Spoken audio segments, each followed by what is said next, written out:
Hello and welcome to my interview with Parrot People in celebration of the launch of my latest picture book, Chloe the Unfeathered Parrot, which launches the afternoon of June 18th, both virtually via Zoom and in person at the Bampot Tea House at 201 Harvard Street in Toronto. So if you're in the Toronto area, come and party like parrots with us. 100% of the proceeds from Chloe book sales on the launch day go to the Parrot Sanctuary. And today's guest is Sheri, who is a volunteer at the Parrot Sanctuary, and she's also Chloe's mom. Welcome, Sheri. Thank you so much for being with me today. And please tell me a little bit about yourself and your background with parrots and birds. Hi, thank you for having me today. Absolutely. Well, my journey with parrots has been happening for about 8 years now. I've always been an active volunteer in my community, working with animals in different situations. So I was volunteering with exotic pets for a little while, and at that point I decided that I was really taken with parrots and that I'd like to really focus my energies on parrots as opposed to like dogs and cats and other animals. So I really liked being with the birds, and from there I was looking for a volunteer position in Toronto where I live, and that's how I found the Parrot Sanctuary. And so I started following their Facebook page, and that is how I actually saw Chloe. So because I was following their page, I had seen a picture of her go up, and I just fell in love with her beautiful face. Right from the start, I thought she was so beautiful, but I didn't really think of it at the time. But because I was in the process of trying to become a volunteer with the Parrot Sanctuary, so other than I really liked the way this bird looked, I had not considered adopting a bird at that time. So that's kind of the start of how I ended up at the Parrot Sanctuary and how I sort of saw Chloe, and then I began to get to know her through my volunteer work, and then about 6 to 8 months later, that's when I had adopted her. Chloe was not my first bird. I did have one sun conure 2 years prior to adopting Chloe. Mm-hmm. So when we had our sun conure, it just really opened up my eyes to that we don't know enough about birds. Not like people in general, we don't know enough about them, and I wanted to be a good steward of parrots. Mm-hmm. I wanted to learn everything I could about them. So that's how it led me to the Parrot Sanctuary as well. Parrot Sanctuary, yes, right. Tell me more about how you got to know Chloe as you were volunteering at the Parrot Sanctuary and learning more about her, and what made you decide to make her a part of your flock. I was just so taken with her. I saw a bird who desperately wanted to interact with people, but because when people would interact with her, she would not know how to handle that, like wanting it, but not knowing, what do I do with this attention? It was frustrating for her. And then she would lash out a little bit at sometimes herself or at like her ropes. She would bite at her ropes. And that's frightening to people, to see an animal kind of biting. And so a lot of people stayed away from her. And I wanted to know more. I wanted to understand why these things were happening, because I saw an animal who really wanted love and to interact, but couldn't communicate. There was a communication barrier there. So that's kind of, it just kept building from there. I was really taken by her, and I suppose I did feel sorry at the beginning. Oh, here's a bird who looks the way she does, and maybe that's keeping people away. But I saw something different. I saw an animal who had a lot of love and wanted to be loved. It's obvious that she belonged with you clearly by the way your perspective on her. I really, really love her. She's a really, I feel very special that I have her. I wonder what I did, in this life to deserve her because she's so wonderful. She's a sweet bird. And I'm very glad that she chose me. And for whatever time she has left, I'm glad it's we're together and she has someone to love her. Wow. How old is she? Chloe is actually pretty old. She's about 28 years old. Wow. She came to the sanctuary when she was in her very early 20s. So she spent a long time there for about 4 years and then 4 years with me. Wow. Okay. Now, how long is the life expectancy of a red-masked parakeet, which is what she is, correct? Yes, that's what she is. I believe it's about for the conures of her size, she's in the larger size grouping of conures. It's about 28, 29, 30, 35 maybe, Okay. Okay. on how Well, well their life has been, if they've had good diet, good health, good nutrition throughout their life. It really depends, but that's generally the range we're looking. So she's okay. in the latter portion of her life. A mature lady. She is. Lovely.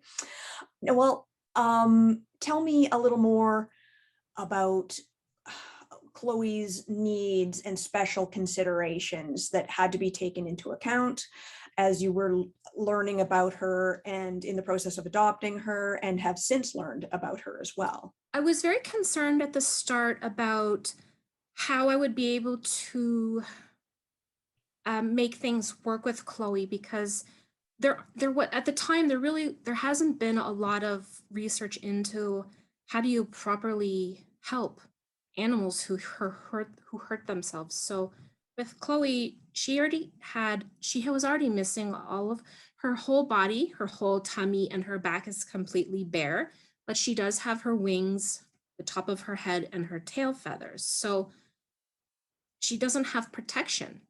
So we already had the other bird. So that meant that to make sure that Chloe was safe at our house, we wouldn't, it would probably be best for Chloe not to be friends with the other bird where they could have physical contact because she had no way to protect herself.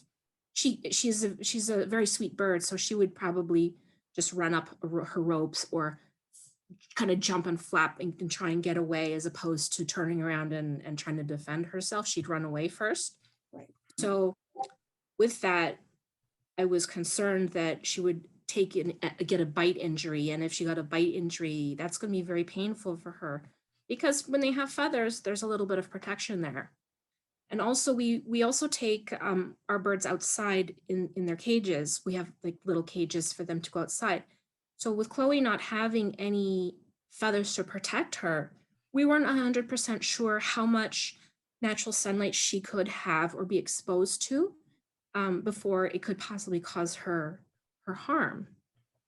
They have their sunlights in the house, but they're a little further away, so she can move around and get away from them if she prefers. But outside, the sun's a little stronger. We're not quite sure how much she can have. Mhm.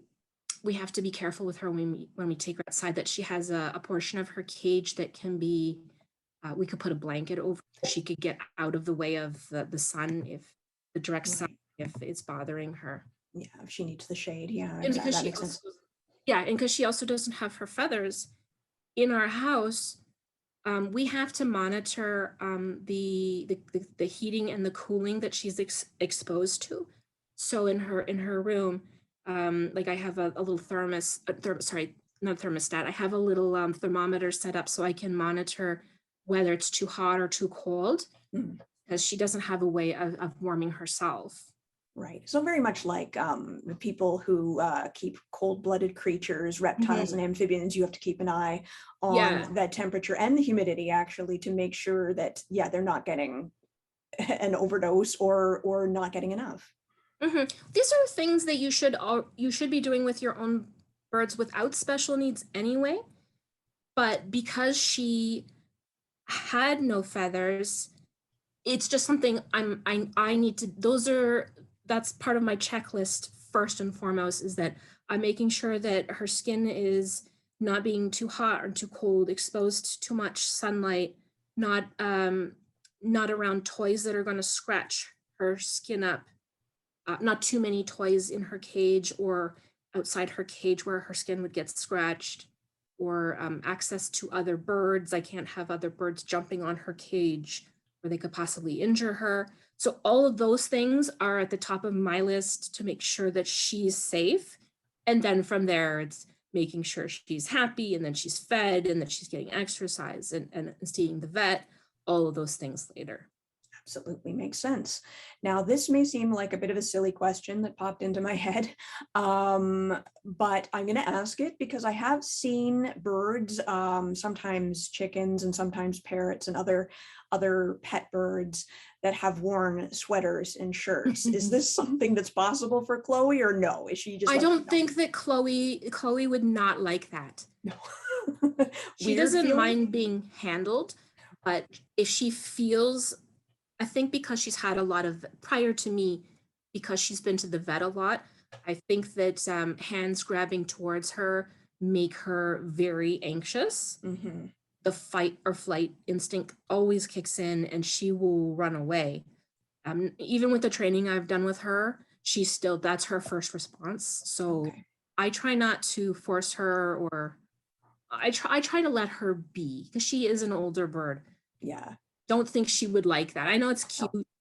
Oh yeah, but that's not the it's not her foremost consideration. personality. Yeah. It's not her personality to do something like that. Yeah. No, that makes sense. Can you tell me a bit about any particular tricks or talents that Chloe has? She really likes to sing and dance. Yeah, I sing a lot to the other birds because I want to encourage them to talk, as opposed to other noises they might make, like screaming, that might not be pleasant to human ears. So I talk a lot to try and encourage those noises. So when I'm singing to the other birds, Chloe usually she'll start head bobbing and doing her little squeaks, and she bounces up and down. It's very sweet that she does that. It's also, I think, partially a begging response to, as well, that she might have come to me with from her previous life.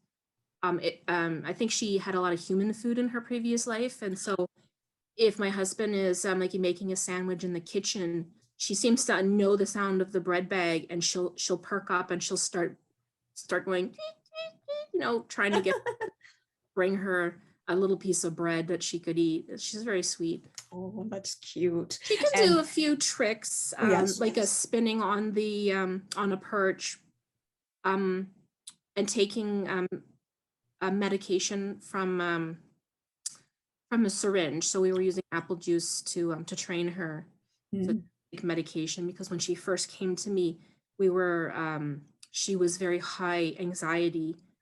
That first couple weeks was really hard for her. I actually didn't. I had thought I had made a mistake adopting her at that point, because she was hurting herself, and it was just really, hearing her cry it was really upsetting. So I was like, this is my first adopted bird with a problem, and I don't want to make it worse. I don't have enough experience, but we got through it, and I'm glad. And it actually opened the doors to a lot of other birds I've taken, and so I'm very thankful for her.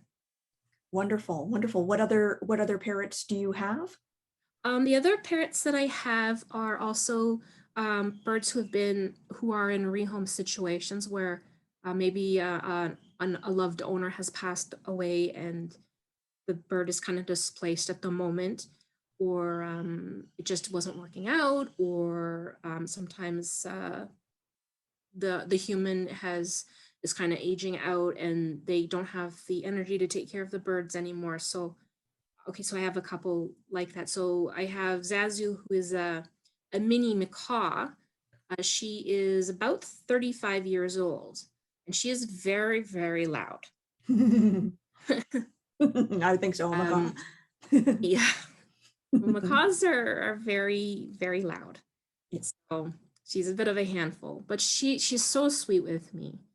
So I have Zazz, who's 35, and it's possible for her to live to be about around 50 years old in captivity, with a good life. Mhm. Said before, good health, good exercise, that sort of thing. But we'll see. So we know she's in the later end of her life, and wanted her to have a family for that time. So Absolutely, yeah. be with someone. So we took her. And there is Polly, who is the youngest. She just turned 3 in January. So she is a ball of energy that I work with. I do my training with her, and she's a very good talker. Hmm. But not the reason to buy birds or to adopt a bird is for the talking ability. No. And I have Chloe, and we have the son conure Loki. Mhm. We're recently fostering another son conure whose owner passed on. A very lovely son conure, but again, birds are loud, so very hard to place loud birds. So It's he's a lucky. very wonderful bird as well. It's lucky they have you. I mean, it's wonderful, particularly when people are able to take on, whether it's a parrot or another kind of animal, a special needs animal, whether it's because they are seniors or because they have had trauma or some difficulties prior, like Chloe. Yeah. Or even just the noise, like you say, that you have the ability to like handle that and not have people around you complain. And like if you were in an apartment or something like that. I am fortunate that I'm in that situation, that I do have to keep my windows closed here. But that also allows me to control the temperature, and the cooling. But it's okay. Yeah. Birds are loud, and you have to be able to tolerate that. That's how they talk. They make noise. That's what they do.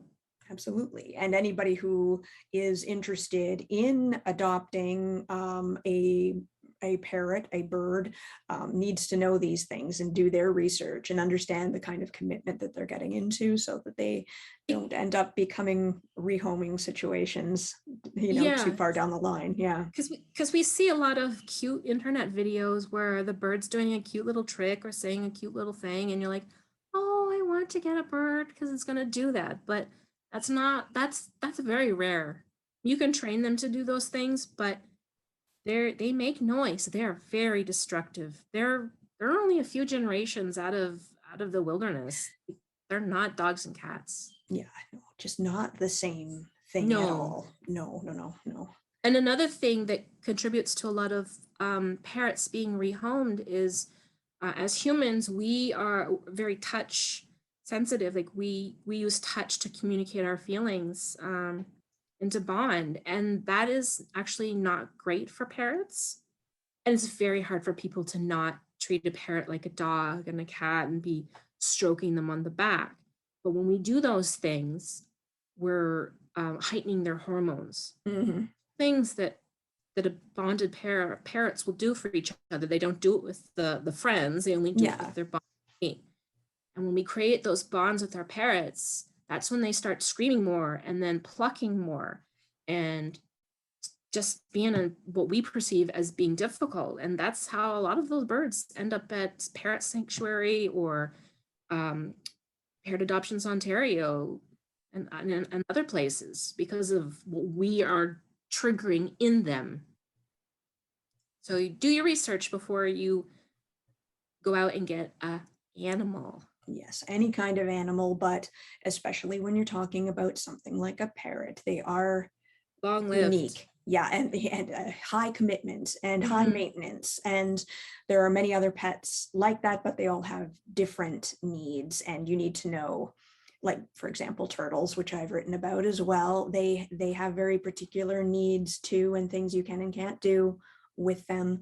And there are other animals like that. And I will say, compare parrots to an extent to dogs as far as a particular kind of care when I was talking to Marie Elizabeth, whose interview will actually come after this one. But I will clarify that I don't mean that parrots are like dogs. So yeah. But when people are thinking about birds in some sort of ornamental sense or entertainment background sense, which just is not the case. No, they're the kind of commitment and taking them in like a member of the family is what I was talking about with respect to dogs. And like they're like a dog that way. They're as important as, you know, all people treating dogs like members of their family.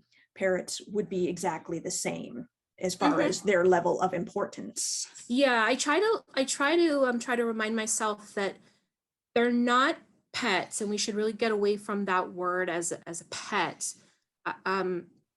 So we're kind of stewards of taking care of them and making sure that they're taken care of as close as we can to the research we currently know of from what we're seeing in the wild, like the research that's coming in. So a lot of things have changed in the last 5-6 years. So hopefully things will continue to get better. I guess that's probably why it was so important for me when we decided to start adopting parrots.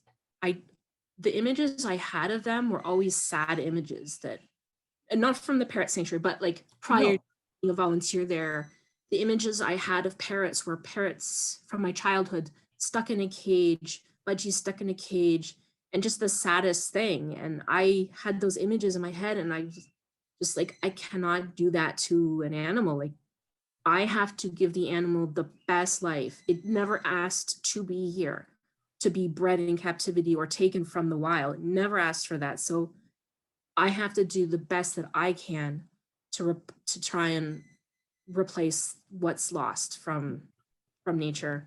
Right. And that's part of the problem too, that it's not like we can just release these birds back into the wild either. No. They're stuck in their situation of captivity. Yeah. So those that are, and it's a matter, I believe, of hopefully phasing out eventually the bird as a pet industry, but those that are now here, I think it's being cut back on. Yeah. Seeing stuff in the States where the actual prices of birds has really skyrocketed. A lot of people complaining about that, and I'm wondering if that's in response to looking at parrots differently and seeing these, they're not cats and dogs. They're diminishing in their natural habitats. We got to start doing something. So maybe the rise in price is going to help with that. Cool. I don't have a problem with breeding per se. I'm very much for good breeders. Yes, responsible breeders. Yes, absolutely, responsible breeders who have some understanding that maybe they need to provide the people they are adopting a bird to with information or resources that they could use to make sure the bird has a good life. Because a lot of times in the past, it was just an exchange of money. That's it. Or the relationship stopped. Right. Okay. Well, glimmers of hope. Things happening. I think we should all be kind of working together to try and make changes where we can. Cool. All right. Well, one more question before we say hello to Chloe. Yes. What are the overall pros and cons of parrot adoption, like that a prospective adopter should really need to know, or the thing you wish most people knew going in the most that would either deter them from adopting if it's inappropriate, or that they would just have the research and know going in? I think before you do anything, before you make the final decision, yes, I want to adopt, I think you should always go to or find the location of the place you want to visit with an animal. You should go there and really see, like, is this something that I can do and can commit to? There's only so much information that like the volunteers will have about the birds that they spend the time with, or any animal. It's once they've transitioned to your home environment where things might change. So you have to know that the animal that you're seeing is acting probably a little different from what it's going to act like when you bring them home. So I would think that the more times you could visit with the space and the animal, that would be best before you make the final decision to go through with an adoption, because there might be things that pop up that you might not feel comfortable with, and you need to be prepared with that. All right. One of the best things about adopting even a slightly older animal is that the personalities are already really established. So you have a good understanding of their temperament and like how they're gonna be with you, as opposed to getting like a baby, because once they transition from the baby to the teen and to the adult, there is usually a change in the personality. So you don't know for sure, but an older animal that needs your help, you know, you have a better understanding of their needs as opposed to the baby. Absolutely. And that goes for dogs and cats and Yeah. actually people too, to be frank. Okay, let's meet Chloe. Okay, yeah, no problem. Oh, hello, Chloe. Hi. You say hello? Hello, Chloe. You say hello. Yes. You say hello. Are you my good girl? You're my good girl. You see how loud? That's her happy noise too. Oh, wow. She does sound happy. But she is. So can you imagine, you know, how someone would be? They hear this noise and it would probably drive them insane. Mm-hmm. Yes. Right, sweetheart? This is your happy sound. It's lovely to see her again. I'm glad that you could see her again. I worry about her every day, that because she's older. Mm-hmm. Is she doing like? She's fine. Well? Yeah, she's doing. Yep. She goes seems for her fine. regular checkups. Yep. All right. Oh, you saying hi? Hi. Hi. Hi. Hi. Hi. Hi. She doesn't really talk. No. Your mic's cutting out just to me because of the threshold there. Oh. The beautiful wings. Yeah. Beautiful girl. Love you. Oh, I love you.